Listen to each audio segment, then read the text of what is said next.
찬송가 337장 함께 찬양하시겠습니다.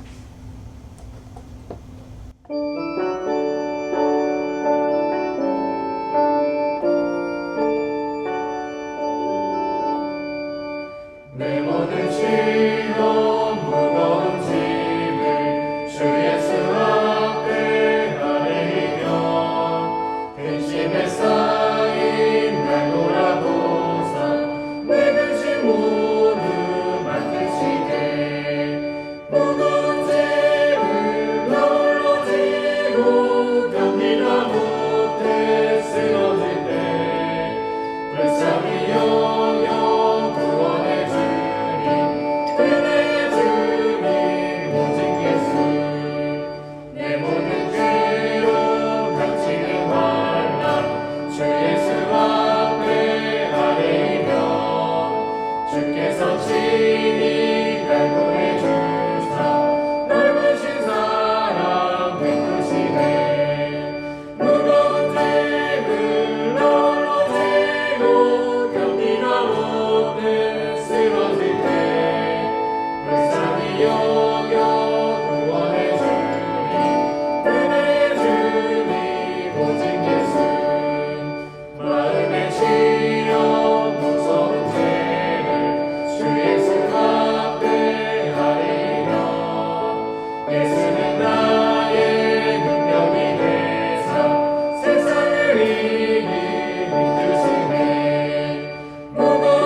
함께 기도하겠습니다. 하나님 아버지 감사드립니다. 오늘도 우리에게 선물로 주어진 하루를 시작하며 눈과 귀를 열어 주의 말씀을 보게 하시고 듣게 하시니 감사합니다. 주님, 지금 우리는 제 수요일을 시작으로 사순절을 지나고 있습니다. 우리의 삶에서 마주하는 참혹한 고통의 시간을 맞닥뜨릴 때 주님의 고난을 기억하게 하시고 겟세마네 동산에서 예수께서도 그러셨듯 우리도 하나님의 뜻을 따르는 일이 너무도 힘들고 이해할 수 없다고 느낄 때 하나님의 자비를 구합니다. 하나님, 매일의 삶에서 우리는 종종 우리의 죄로 인한 회한을 경험하고 하나님의 거룩함과 공의를 마주하여 두려움에 휩싸이기도 합니다. 그때마다 하나님의 자비를 구합니다.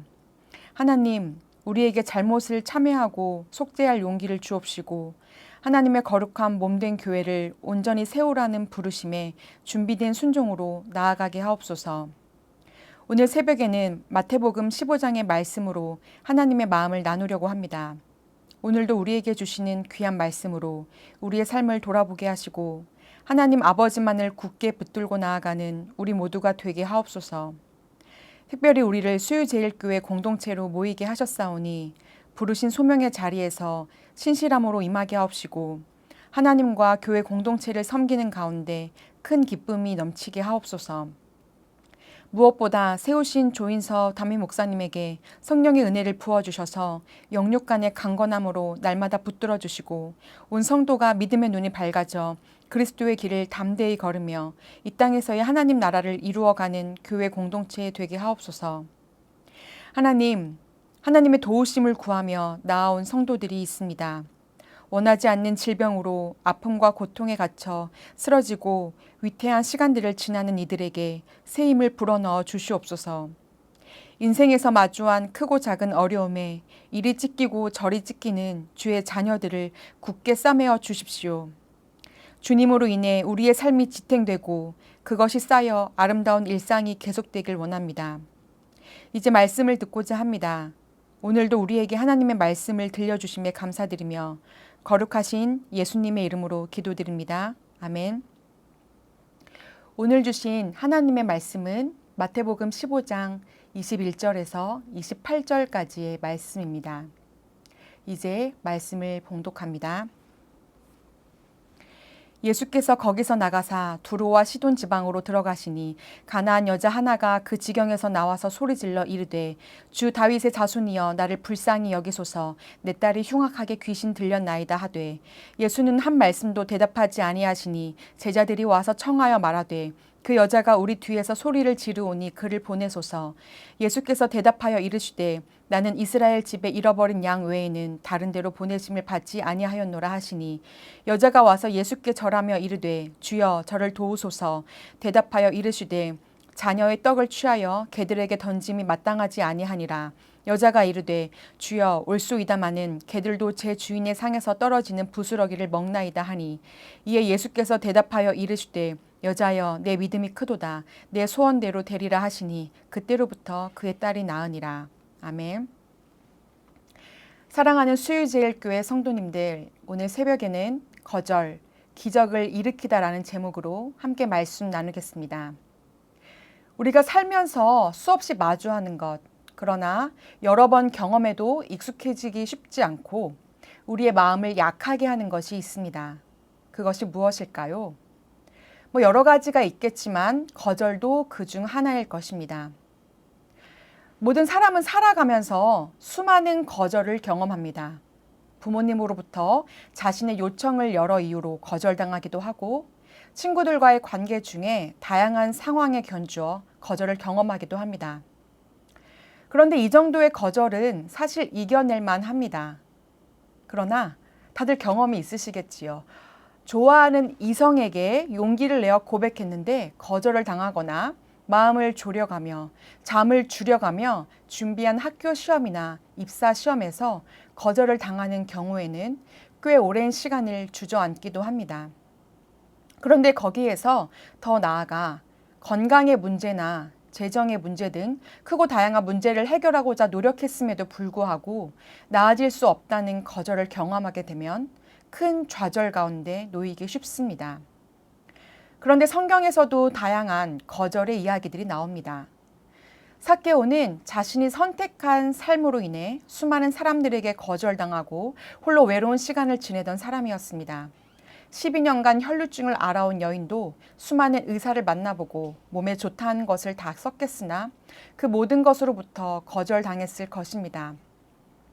그리고 유출을 하는 여인은 부정하다 여겼던 율법에 의해 그 여인은 사람들 사이에서 거절당하고 철저히 소외된 삶을 살았을 것입니다. 베데스다 못에 38년 된 병자는 어떻습니까? 병이 낫기를 원하며 물이 움직일 때 자신을 그 물에 넣어줄 한 사람을 기다리지만 그의 간절한 손길은 번번이 외면당하고 거절당했습니다. 그러나 예수님만은 이들을 외면하지 않으셨습니다. 사람들의 수군거림과 반대 속에서도 그들을 향한 거절의 시선을 거두시고 사랑의 손길을 내미셨습니다. 그런데 오늘 본문은 우리가 알고 있는 예수님의 모습과는 정반대의 모습입니다. 사람을 성별과 피부색, 신분과 직업, 재산의 정도나 지식의 높고 낮음으로 차별을 두거나 구분하지 않으시는 예수님의 모습이 아닙니다. 사람을 사랑하고 용서하시기 위해 창조주가 연약한 피조물의 모습으로 오신 메시아의 본질과 너무나도 상반됩니다. 예수님은 자신의 딸을 살리기 위해 한달음에 달려나온 여인에게 침묵하십니다. 거기에서 끝이 아니라 치욕스러운 모멸과 함께 냉혹한 거절을 맛보게 하십니다. 그런데 이 거절에는 상당한 비밀이 숨겨져 있습니다. 이제 본문을 자세히 살펴보며 예수님의 숨겨진 의도, 하나님의 마음을 함께 나누고자 합니다. 예수님은 갈릴리에서 방향을 틀어 이방 땅인 두로와 시돈을 향해 가십니다. 두로와 시돈은 지중해 연안에 위치한 페니키아라고 알려진 지역입니다. 이곳은 이스라엘 백성이 가나안을 정복한 후 땅을 분배할 당시 스불론 지파와 아셀 지파의 북쪽 경계를 이루고 있었고 사사시대에는 이스라엘 백성을 지배하기도 했습니다. 또한 솔로몬 통치 말기에는 그들의 종교인 아스타롯 신앙을 전파하여 이스라엘 백성을 우상 숭배에 빠지게도 하였습니다. 즉 유대인들에게는 이방 민족 중에서도 원수와 같은 존재였습니다. 그런데 그곳으로 발걸음을 옮기신 예수님께서 그 땅에 거주하는 가나안 여인을 만나십니다. 이 여인은 군중을 뚫고 예수님에게 다짜고짜 소리를 지릅니다. 여기에서 사용된 소리를 지르다는 헬라어로 크라조라는 단어입니다. 이 단어는 성경에서 빈번하게 쓰였는데 절박하게 함성을 지르다라는 뜻입니다. 이것은 인간이 낼 수 있는 가장 절박하고 큰 소리를 말합니다. 이 여인은 그냥 여인이 아닙니다. 자식을 가진 어미입니다. 그런데 여러분, 여성들이 의외로 강합니다. 게다가 자녀를 가진 여성들은 한없이 강해집니다. 특히 벼랑 끝에 서 있는 자녀의 모습을 끌어안고 사는 어머니는 물불이 두렵지 않을 것입니다. 어떤 것도 그들을 가로막기란 어렵습니다. 이 가나안 여인이 그랬습니다. 험악한 귀신에 들려 그 존재를 달리하고 있는 자녀를 구하기 위해 이 어머니는 아마 시도하지 않은 것이 없었을 것입니다. 그러나 그 모든 것은 그녀와 그녀의 딸에게 허망한 결과만을 가져다 주었을 것이지요. 그런데 예수님이 행하신 이적에 대한 소문이 아마도 이 여인이 사는 두로와 시돈 지방에까지 이르렀을 것이고 그 가나안 여인은 이 기회를 놓치지 않습니다. 그리고 예수님에게 외칩니다. 다윗의 자손이여 나를 불쌍히 여기소서. 우리는 여기서 다윗의 자손이라는 단어에 집중해야 합니다. 유대인들이 경멸하고 적대시하는 이방인이 예수 그리스도를 다윗의 자손이라고 부르는 놀라운 일이 일어난 것입니다. 우리는 비슷한 맥락에서 구약의 한 사건을 떠올릴 수 있습니다. 또 그들이 눕기 전에 라합이 지붕에 올라가서 그들에게 이르러 말하되 여호와께서 이 땅을 너희에게 주신 줄을 내가 아노라. 우리가 너희를 심히 두려워하고 이 땅 주민들이 다 너희 앞에서 간담이 녹나니 이는 너희가 애굽에서 나올 때 여호와께서 너희 앞에서 홍해 물을 마르게 하신 일과 너희가 요단 저쪽에 있는 아모리 사람의 두 왕 시온과 옥에게 행한 일 곧 그들을 전멸시킨 일을 우리가 들었음이니라. 우리가 듣자 곧 마음이 녹았고 너희로 말미암아 사람이 정신을 잃었나니 너희의 하나님 여호와는 위로는 하늘에서도 아래로는 땅에서도 하나님이시니라. 아멘. 이 말씀은 여호수아 2장의 말씀입니다. 이스라엘 백성은 가나안 정복을 앞두고 정탐꾼을 먼저 보냅니다. 그 정탐꾼들은 발각될 위기에 놓였으나 하나님의 역사를 들은 기생 라합의 믿음으로 인해 목숨을 구합니다. 라합은 단지 머리와 마음으로 믿는 것에 그치지 않았습니다. 목숨을 걸고 자신이 믿는 바를 따르는 참된 신앙을 보여줍니다. 그녀의 목숨을 건 믿음으로 인해 이스라엘의 출애굽 여정은 가나안 정착으로 이어졌고 라합의 태를 통해 하나님을 사랑하는 다윗 왕의 탄생이 이어집니다. 그리고 마침내 하나님은 메시아의 족보로 이어지는 은혜를 라합에게 선물로 주십니다. 다시 본문으로 돌아갑니다. 이 가나안 여인 역시 기생 라합처럼 하나님의 역사를 직접 경험한 일은 없습니다. 그러나 유대 땅으로부터 예수님이 행하신 이적과 기사가 많음을 듣고 그가 하나님이 세우신 다윗의 자손이요 자신과 그 딸을 벼랑 끝에서 구원할 메시아임을 믿은 것입니다. 그리고 그 믿음은 서슴지 않고 예수님을 향해 다름박질하여 나아갑니다. 그런데 우리 예수님이 어떻게 행동하십니까? 23절 서두에 보면 한 말씀도 대답하지 아니하십니다. 침묵하셨다는 것입니다. 유대인도 아닌 이방인이 예수님을 알아주는데 감동하고 기뻐하며 안아주기에도 모자랄지언정 철저히 외면하고 침묵하시는 것이죠. 그런데 여러분, 어쩔 수 없는 지금보다 한 걸음 더 나아가기 위한 계산된 침묵이 있을 수 있습니다. 아이를 낳고 엄마는 모유 수유를 합니다. 일찍 수유를 중단하고 분유를 먹이는 경우도 있지만 완전히 모유에만 의지하는 경우에는 보통 아이가 12개월에서 24개월 안에 모유 수유를 중단합니다. 여러 가지 이유가 있겠으나 주된 이유는 아이의 성장과 관련된 것입니다. 우선은 모유에 의존하다 보면 씹는 음식이나 이유식을 충분히 먹지 못하는 경우가 생기고 그러다 보면 충분한 영양이 공급되지 않아 몸의 성장이 늦을 수도 있습니다. 또 한 가지는 대개 밤에도 서너 시간에 한 번씩 일어나 수유를 해야 하는데 이때는 엄마도 힘들지만 아마도 아이도 깊은 잠을 자지 못하여 힘듭니다. 잠 역시 성장과 관계된 것이지요. 결국 부모는 굳은 각오를 하고 모유 수유를 끊기로 결심하게 됩니다. 그런데 이 모유 수유를 끊는 일이 참 힘든 일입니다. 수월하게 성공하는 경우도 있지만 대부분의 아이들이 목이 쉴 정도로 몇 시간을 악을 쓰고 울지요. 몇 날 며칠이 가기도 합니다. 아이는 무언의 눈빛으로 부모를 바라보며 요청합니다. 어서 자신이 원하는 것을 달라고 목이 터져라 숨이 넘어갈 것처럼 울음으로 외쳐댑니다. 이때 부모의 심정도 참담합니다. 주고 싶고 줄 수 있는데 아이를 위해서 침묵해야 합니다. 아이의 울음을 삼키며 거절해야 합니다. 그 순간을 넘어서야 아이가 한 걸음 더 성장할 수 있기 때문입니다. 예수님 역시 이 여인이 한 걸음 더 나아가게 하기 위해 그리고 모인 군중과 앞으로 예수님의 사역의 디딤돌을 위해 침묵하십니다. 여인의 간절한 요청을 거절하시는 거죠. 그런데 아마도 이 여인은 포기하지 않았나 봅니다. 계속해서 크라조, 절박하게 함성을 내듯이 소리를 질러 요청합니다. 그러자 그 소리를 이기지 못한 제자들이 예수님을 채근합니다. 여자가 우리 뒤에서 소리를 지르오니 그를 보내소서 하는 거죠. 여인은 계속 소리를 지르고 예수님은 고치실 의향이 없어 보이니 보내시라는 독촉입니다. 그런데 우리 예수님이 무엇라 하십니까? 아마 제자들도 그 자리에 있던 사람들도 전부 놀랐을 것입니다. 나는 이스라엘 집에 잃어버린 양 외에는 다른 데로 보내심을 받지 아니하였노라 라고 딱 선을 그어버리십니다. 메시아의 근본적인 사역은 하나님 나라를 전파하며 그 하나님의 통치를 임하게 하는 데 있습니다.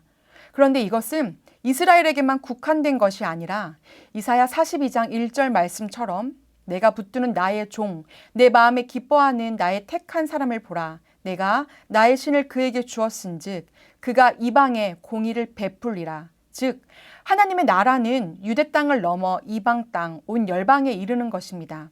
그런데 예수님이 자신이 비판하셨던 유대인들처럼 오직 이스라엘에만 복음을 국한시키시고 이방에는 그 은혜를 배제시키고 계시는 것입니다. 이것이 예수님의 본심일까요? 이것이 복음일까요? 예수님의 진짜 의도는 28절 마지막 절에서 드러납니다.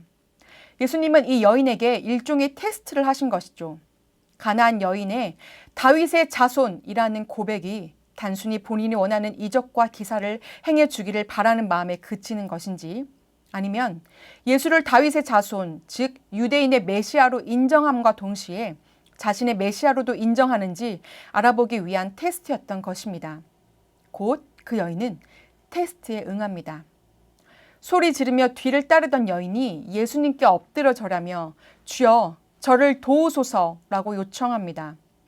여러 번의 거절에도 불구하고 이 여인은 눈 하나 깜짝하지 않습니다. 더 나아가 자신과는 상관없어 보이는 다윗의 자손인 예수님을 향해 주라고 고백합니다. 이 여인은 당신은 이스라엘의 메시아입니다. 그러나 동시에 모든 이방인들의 메시아도 되심으로 저에게도 은혜를 베풀어 주십시오. 라는 마음이었을 것입니다. 본문의 끝인 28절에 예수님의 선언이 그녀가 어떤 상태였는지 우리에게 알려줍니다. 내 믿음이 크다라는 것이지요. 여기에서 사용된 크다라는 뜻 헬라어 메갈레는 마태복음에서 이 이방 여인에게만 사용되었습니다. 물론 예수님은 마태복음 8장에 백부장의 믿음에 대해서도 높이 평가하시지만 이 여인의 자신을 향한 믿음이 그 누구보다도 크다고 선언하고 계십니다. 사랑하는 성도 여러분, 예수님 곁에서 늘 함께한 제자들, 유대 땅에서 예수님의 이적과 기사를 눈으로 보고 가까이에서 들은 유대인들도 이 여인만큼 예수님을 향한 큰 믿음을 가지고 있지 않았습니다. 이 여인은 예수님께 계속해서 자신의 마음을 표현합니다. 자신의 믿음을 고백합니다. 그녀는 아마도 누구보다도 거절에 익숙한 사람이었을 것입니다. 귀신 들린 딸을 고치기 위해 수많은 도움의 손길을 만나고자 애썼을 것입니다. 그러나 그 딸도 자신도 고통에 갇혀 벗어나지 못하는 삶이 일상이 되었습니다. 그녀는 알았습니다. 자신들의 일상을 구원할 분이 바로 예수님이라는 것을 말입니다. 그렇기에 그 다음 이어지는 예수님의 말씀에도 굽히지 않고 대답할 준비가 되어 있었습니다. 26절에 예수께서 가나안 여인에게 이르시기를 자녀의 떡을 취하여 개들에게 던짐이 마땅하지 아니하니라 라고 말씀하십니다. 이 말은 모욕과 수치에 가까운 표현입니다. 성경에서 개는 헬라어로 퀴온이라고 합니다. 이 퀴온은 악한 것을 상징하고 그것을 야유하기 위해서 사용된 것으로서 짖다, 공격하다라는 뜻을 지니고 있습니다. 특히 이스라엘 사람들의 경멸의 대상인 이방인들을 가리키기 위해 자주 사용되었습니다. 그러나 오늘 본문에서 예수님께서 가나안 여인을 향해 사용하신 개라고 하는 말은 헬라어 퀴나리온입니다. 이 퀴나리온은 경멸적 의미에서의 들개나 거리를 어슬렁거리며 다니는 사납고 악한 개를 가리키는 것이 아니라 집 안에서 기르는 애완용 개나 강아지를 의미합니다. 아마도 이 퀴나리온은 자녀들의 친구로서 함께 집 안에서 지냈을 것입니다. 무엇보다 들에서 주인 없이 떠돌아다니는 존재가 아니라 분명한 보살핌을 주는 주인이 있는 존재입니다. 여인은 예수님의 말씀을 듣고 한 걸음 더 나아가 응답합니다. 27절에 올소이다마는 개들도 제 주인의 상에서 떨어지는 부스러기를 먹나이다 라는 것입니다. 이 말에는 두 가지의 의미가 담겨 있습니다. 첫째는 자녀들은 당연히 아버지의 떡을 먹는다. 즉 여인은 하나님 나라는 유대인들에게 먼저 주어진 은혜였음을 인정합니다. 그렇지만 집에서 키우는 개 역시 주인이 먹을 것을 주고 보살핀다. 따라서 한 집에 머물며 주인의 자녀들처럼 보살핌을 받는 개인 이방인도 비록 부스러기일지라도 하나님의 은혜를 받을 수 있다는 것이죠. 그리하여 24절에 이스라엘 집에 잃어버린 양은 단순히 이스라엘 사람, 유대인만 속하는 것이 아니라 이방인도 포함될 수 있습니다. 따라서 집안에 잃어버린 모든 양에게는 민족과 상관없이 다윗의 자손이신 메시아가 필요합니다. 주님을 붙들고 주님께 매달릴 권리와 자격이 있는 것입니다. 할아버지, 할머니들이 손주를 보시면서 가장 기쁜 순간이 손주들이 할머니, 할아버지의 바지가랑이를 붙들고 늘어지는 것이라고 합니다.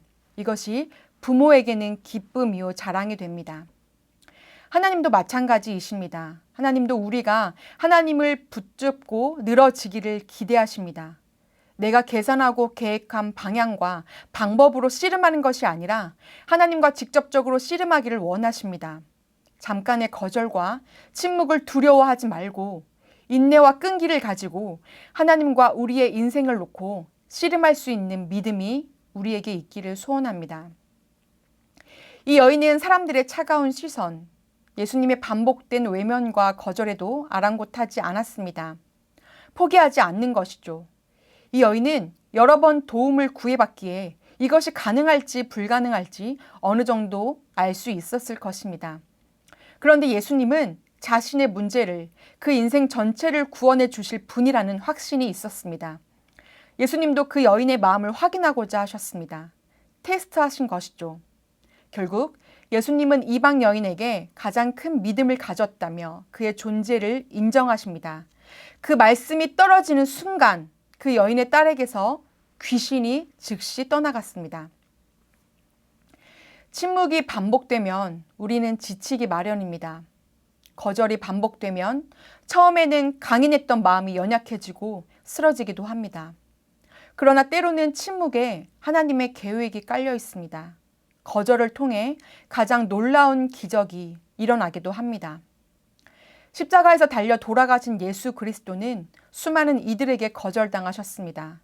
가족을 떠나오고 생업을 등지며 예수님을 따랐던 제자들, 예수님의 말씀을 사모하며 따르던 수많은 무리들, 예수님의 이적과 기사를 직접 체험하고 목도한 군중들, 모두가 십자가 앞에서 예수님을 외면하고 거절하였습니다.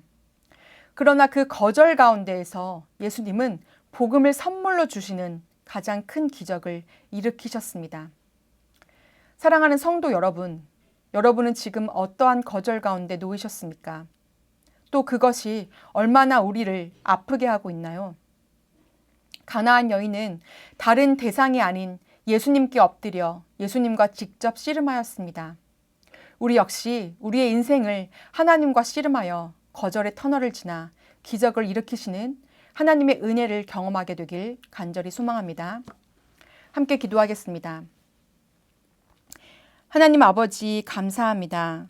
오늘도 우리에게 귀한 말씀 들려주시고 그 말씀으로 우리의 삶을 성찰하게 하시니 감사합니다. 하나님, 우리는 하나님으로부터 공급받지 않으면 채워지지 않는 삶, 하나님께서 인도하지 않으시면 한 치 앞도 나아갈 수 없는 삶. 하나님께서 붙들어 주시지 않으시면 한순간도 온전히 설 수 없는 연약한 인생들입니다. 주의 자비를 구하오니 연약하여 깨뜨려지기 쉬운 우리와 날마다 동행하여 주시고 믿음 바를 따라 사는 인생 되게 하옵소서. 감사드리며 예수 그리스도의 이름으로 기도드립니다. 아멘. 함께 주기도문 하시겠습니다. 하늘에 계신 우리 아버지, 아버지의 이름을 거룩하게 하시며 아버지의 나라가 오게 하시며 아버지의 뜻이 하늘에서와 같이 땅에서도 이루어지게 하소서. 오늘 우리에게 일용할 양식을 주시고 우리가 우리에게 잘못한 사람을 용서하여 준 것 같이 우리 죄를 용서하여 주시고 우리를 시험에 빠지지 않게 하시고 악에서 구하소서. 나라와 권능과 영광이 영원히 아버지의 것입니다. 아멘.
주